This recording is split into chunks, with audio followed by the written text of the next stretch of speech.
بسم اللہ الرحمن الرحیم۔ شروع کرتا ہوں اللہ تعالیٰ کے نام سے جو بڑے مہربان نہایت رحم والے ہیں۔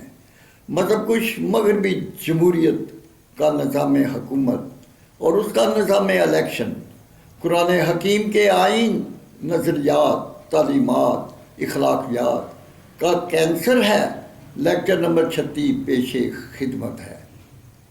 پاکستان کے فوجی چیف کمانڈر ایوب خان کا 1951 تا 1958 تک لیاقت علی خان وزیر اعظم کا قتل کرانا، افسر شاہی کے غلام محمد اور فوجی کمانڈر سکندر مرزا کو گورنر جنرل پاکستان لگانا، ان کے ذریعے ایک وزیر اعظم کا قتل اور 6 وزیر اعظم خواجہ ناظم الدین، سہروردی، محمد علی بوگرا، چودھری محمد علی، آئی چندری گھر، فیروز خان نون کو کان سے پکڑ کر حکومتی ایوانوں سے فارغ، سیاست سے بلیک لسٹ کرنے کی وجہ اور جرم یہ تھا کہ وہ پاکستان میں قرآن حکیم کے آئین کی روشنی میں اسلامی نظام مملکت نافذ کرنا چاہتے تھے۔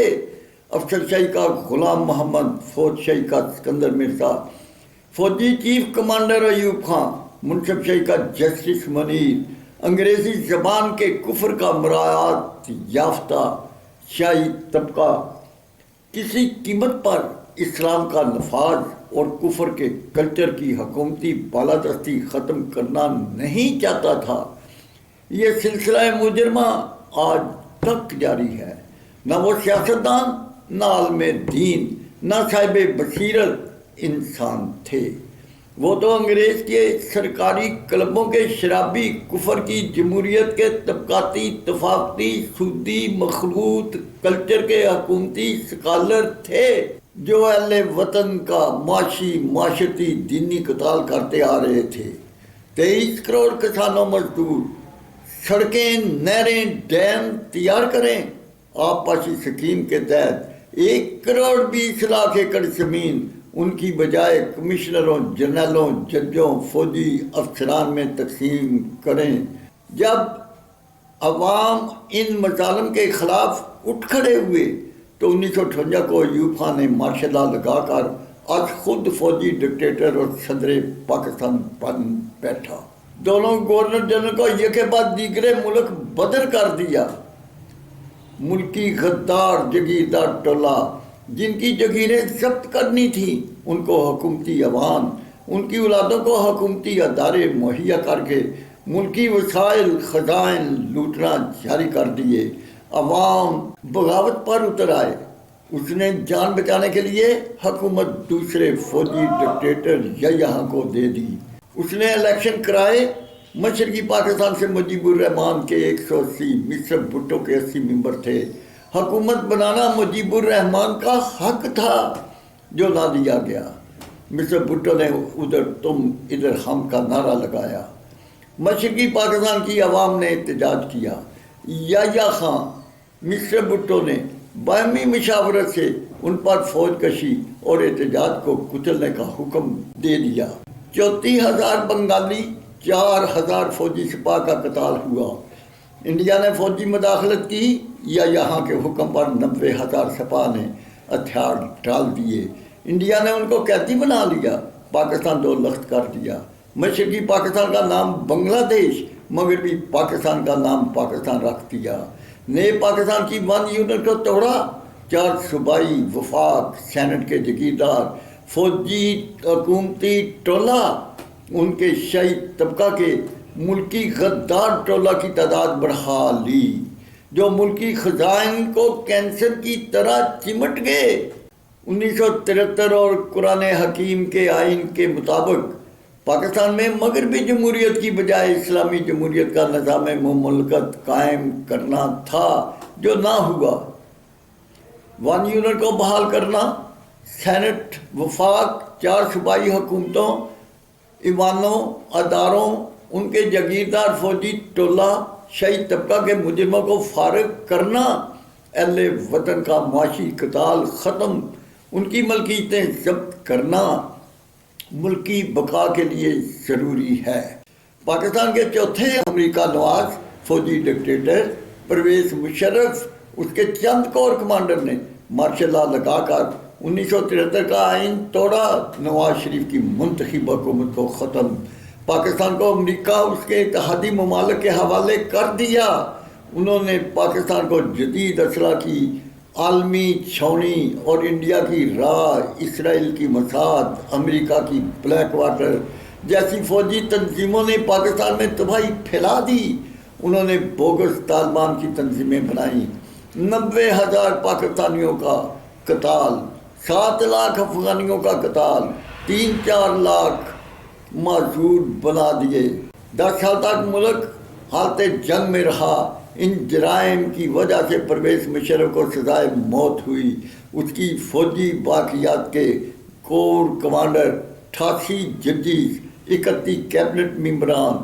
شجاعت حسین، پرویز الہی، شیخ رشید، فواد چودھری، MQM اور NRO کے تمام دہشت گرد مجرم، ان کی 51% مستورات کو عمران خان کی حکومت کا حصہ بنا دیا، وہ مجرم اپنا اور پرویز مشرف کا تحفظ کیے بیٹھے ہیں، علاوہ 23 کروڑ کسانوں مزدوروں کے وسائل خزائن کو شاہی تنخواہوں، شاہی مراعات کے ذریعے لوٹنا جاری رکھا۔ ان مجرموں نے عمران خان کی حکومت میں شامل ہو کر لال مسجد کی طرح سینکڑوں تحریک لبیک کے کارکنان جو اسلام کے نفاذ اور NRO اور 51% ان کی مستورات کے خلاف احتجاج کر رہے تھے، ان پر ہزاروں شیل برسائے، لاٹھی چارج کیا، ہزاروں کو زخمی، سینکڑوں کا قتال کیا۔ مشرف کی باقیات کے شجاعت حسین، پرویز الہی، ان کے بیٹے بھانجے شیخ رشید، فواد چودھری، MQM کے فوجی مجرم ٹولہ جن کو پھانسی کے پھندے پر لٹکنا تھا، ان کو حکومتی ایوان دے دیے۔ فوجی چیف کمانڈر ایوب خان کا، افسر شاہی کا غلام محمد، فوج شاہی کا سکندر مرزا، اس کی ایرانی خاتون اول ناہید مرزا کی شراب ڈانس کی محفلوں نے حکومتی ایوانوں کو سرکاری کلبوں میں بدلے رکھا۔ مسٹر بھٹو کی ڈانسر بیوی نصرت بھٹو جو ناہید مرزا کی عزیزہ تھی، اس نے مسٹر بھٹو کو سکندر مرزا کی حکومت کا حصہ بنایا۔ مسٹر بھٹو نے پیپل پارٹی کو جنم دیا۔ فوجی ڈکٹیٹر یحییٰ خان کی جنرل رانی، اس کے چند مجرم کور کمانڈر، مسٹر بھٹو نے مل کر ملک 2 لخت کیا، 1 یونٹ کو توڑا، 4 صوبائی وفاق، سینٹ کے فوجی سیاسی حکومتی ٹولہ اور ان کی شاہی طبقہ کا اضافہ کر دیا۔ ان کے اخراجات کے بجٹ نے خزانہ خالی۔ اضافی اخراجات برداشت کرنے کے لیے مسٹر بھٹو نے IMF سے پہلا قرض 39 ارب ڈالر لیا۔ جب جالے مسٹر بھٹو کے کنٹرول سے باہر، سرکاری ملازمین کی توہین، اپنی عدالتیں لگانا، ملک کو انارکی کی چتا میں جلنا شروع ہوا، تو سیاسی جماعتوں کے کہنے پر جنرل ضیاء الحق نے تیسرا مارشل لا لگایا۔ اس نے شراب پر پابندی لگائی، جالوں کو نکیل ڈالی، مساجد بنوائی، چادر 4 دیواری کو تحفظ دیا، روس سے جنگ جیتی، ایٹم بم بنایا، ملک کی معاشی حالت بہتر بنائی، عالمی سطح پر فوج اور ملک کی آن اور شان بڑھائی، نواز شریف کی مسلم لیگ قانون بنائی۔ چوتھے امریکہ نواز فوجی ڈکٹیٹر پرویز مشرف، اس کے ساتھی مجرموں نے نواز شریف کی منتخب حکومت کو ختم۔ مسلم لیگ کاف کے شجاعت حسین، پرویز الہی، شیخ رشید، فواد چودھری، MQM، اس کی اتحادی جماعتوں نے مل کر پاکستان کو مارشل لا کی جیل، اہل وطن کو ان کا قیدی بنایا۔ جب عوام نے احتجاج اور خودکش حملے کرنا شروع کر دیے تو اس نے ملک کی تمام غیر آئینی سیاسی جماعتوں کا اکٹھا کیا۔ NRO 51% حقوق نسواں کے نام پر حکومتی ٹولہ شاہی طبقہ کی مستورات کو حکومتی ایوانوں پر مسلط کر دیا۔ آئین شکن مجرم ڈکٹیٹر پرویز مشرف اور اس کے فوجی سیاسی حکومتی ٹولہ نے ملک کا بجٹ ڈبل سے بھی زیادہ بڑھا لیا۔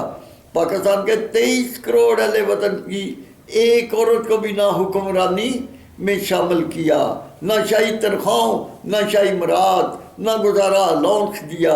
یہ ثانیہ ایوب خان فوجی ڈکٹیٹر اور ان کے غلام محمد فوجی کمانڈر سکندر مرزا، اس کی خاتون اول ناہید مرزا اور فوجی ڈکٹیٹر یحییٰ خان، اس کی جنرل رانی اور مسٹر بھٹو تھوڑی سی پینے والے نے ملک دو لخت کر دیا۔ 1 یونٹ کو توڑ کر ملکی وحدت کو 4 صوبوں میں ٹکڑے ٹکڑے کر دیا۔ ملکی غدار جگیرہ ٹولہ شاہی طبقہ کی تعداد بڑھا کر سرکاری ڈاکہ ڈالنا جاری کر دیا اور خزانہ لوٹ لیا۔ چوتھے فوجی ڈکٹیٹر پرویز مشرف 1973 کا آئین توڑنے والے مجرم اور اس کے فوجی سیاسی حکومتی ٹولہ نے NRO اور 51% مستورات کا غیر اسلامی قانون پاس کر کے ملک کا ڈبل سے بھی زیادہ بجٹ بڑھا دیا۔ یہ مجرم مغربی جمہوریت کے کفر کو پالتے رہے اور خود پلتے رہے اور 23 کروڑ فرزندان اسلام کو طبقاتی، طفافتی، سودی، مخلوط کفر کے کلچر میں کنورٹ کرتے رہے، پاکستان کو کفر نگری میں بدلتے جا رہے ہیں۔ صدر پاکستان، وزیر اعظم، فوجی chief commander, chief justice supreme court اہل وطن کو بتائیں کہ طبقاتی، طفافتی، سودی، مخلوط نظام حکومت اور اس کے نظام الیکشن میں حصہ لینے کے بعد 23 کروڑ ووٹر، ان کے منتخب اسمبلی ممبران، وزیر و مشیر، ان کے حکومتی ٹولہ، شاہی طبقہ کو کس نام سے پکارا جائے؟ مسلمان، منکر، کافر یا منافق؟ یا اللہ، اہل وطن فرزندان اسلام کو اس کفر کے نظام حکومت کے فوجی، سیاسی، حکومتی ٹولہ، شاہی طبقہ کے کفر کے حکومتی اسکالروں، ملی رہزنوں، انسانی شکل میں خون خوار، معاشی، معاشرتی، دینی قتال کرنے والے درندوں سے نجات عطا فرما اور پاکستان کو سردار انبیاء کے شہر مدینہ جیسی ریاست بنانے کی توفیق عطا فرما۔ آمین ثم آمین۔